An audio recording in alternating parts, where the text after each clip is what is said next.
What up, people? This is Vigilante for 2 minutes and some change. That's 2MASC. Then you know it's me, the original True Minutes. Man, let me tell you. Black people, we're something else. We're something else. You know, Umar Johnson, the Root had to retract a statement sort of about saying that Umar Johnson do have a doctorate degree. I'm not even getting to that part right there. Y'all keep moving the line. Now he have his doctorate degree. Well, we're going to see if the school thing going to work out. Okay, I like that. Away did the money. Okay, I like that. But listen, let the man finish his plan. Now, if he raised 2-3 million, y'all want to talk? Go right ahead, man. I'd like to see you go to any person who raised money and then not even reach their goal and ask them where the money at. You know, that's just me. But let me get into something else. Why don't we set these same standards and come at people with the same vigor that are white, that have power, corporate power? How come we don't come at them with the same disdain that we have for Umar and others like him? That's always been my problem, is that we'll give it to each other with force, vigor. We're like, and hatred. But yet, the people that are oppressing us, we don't have that same intensity. We'll boycott or want to boycott people like Umar and maybe some of these pastors, but you can't link him up to that because he has not made even near what they've made. But what I'm saying is, we will go hard on him and others. And I'm not necessarily a Umar apologist. I'm just saying how we go on each other so hard.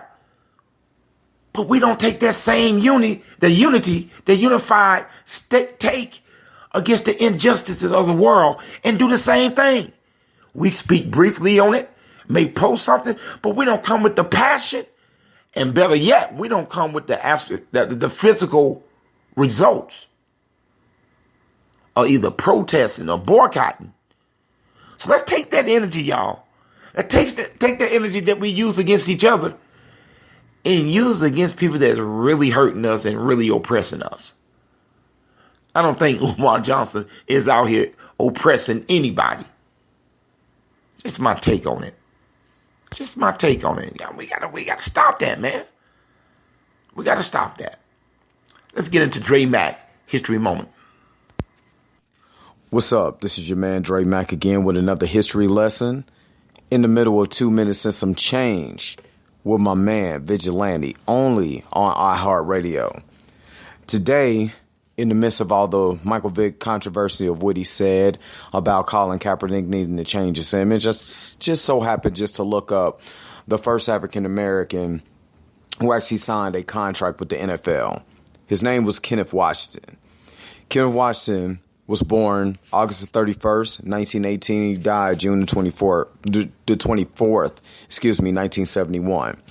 And again, he was the first African American who signed a contract with the National Football League. After being a standout at UCLA, he decided it was time for him to play professionally. And actually, it's actually said that George Halas actually attempted to sign him to the Chicago Bears, which is pretty awesome if you know football history. Now, what is the reason why I'm bringing up Mr. Washington? For one, he was in an era where he was quarterback. They would have moved him anyway to another position. He dealt with all kind of racism. This was post-World War II era also. So all the things he went through, he decided to play anyway. He might not have fussed, or you might not even heard of Kenneth Washington until today. But he paved the way through his vigor and through his monotony, all the obstacles he had to go through. Now let's flip this to Colin Kaepernick. Colin Kaepernick had to go through a lot of the same difficulties as far as speaking out against white supremacy ideology, against the NFL and their bias and bigotry, because I'm going to call it what it is. So to have one of my favorite players that I watched since Virginia Tech, Michael Vick, to come out and say that man needs to change his image. Like Shannon Sharp said, the man didn't do anything wrong. He hasn't committed any crimes or anything like that. Why should he change his image? Is a black man with an afro so violent looking that he has to look like what corporate America esteems to be professional? So think about black people. No matter what you do, somebody's always going to criticize you and say anything. It is what it is, even our own kind. But our own people should stand up with Colin Kaepernick because they're missing the point of why he's standing up and do things. Just like how Kenny Washington walked in as a black man and played in a all-white man's National Football League, a black man decided to take a knee because all the injustices going on and we're not standing with him. Michael Vick, my favorite player, I had his jerseys, played with him on Madden, can't even stand up to him. And you did time in Leavenworth that is not far from Kansas City.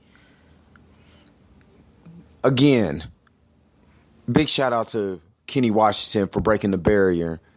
And hopefully NFL players listen to this right now and know how grateful our past is and how we should still be standing up for ourselves. Please follow me again on these formats: Pinterest, Instagram, Twitter, DreMac99.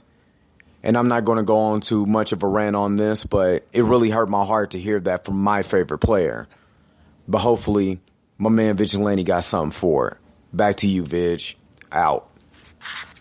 Yeah. You know, it is what it is, man. You know, they crippled Michael Vick, and, you know, with what they did with him over the dog situation. He lost a lot of money and never really got a chance to get back to that stage that I used to love him at when I was playing Madden 2003, using Michael Vick with the beloved Falcons. So it's just one of those things, man. He's on television. He's trying to maneuver his way in the second half of his career, because, you know, it's funny how black quarterbacks in their 30s are thrown away. They're thrown away, period. And so they got to find something else to do. So, hey, man, Mike, I'm still a Mike Vick fan, but, man, bruh, it's all good, though, man, because a lot of black people are not boycotting the NFL anyway.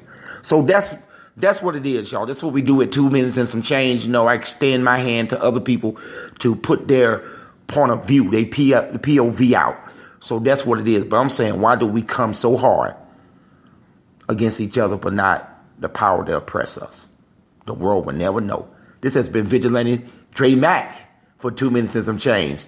We went over, but that was the change. Out.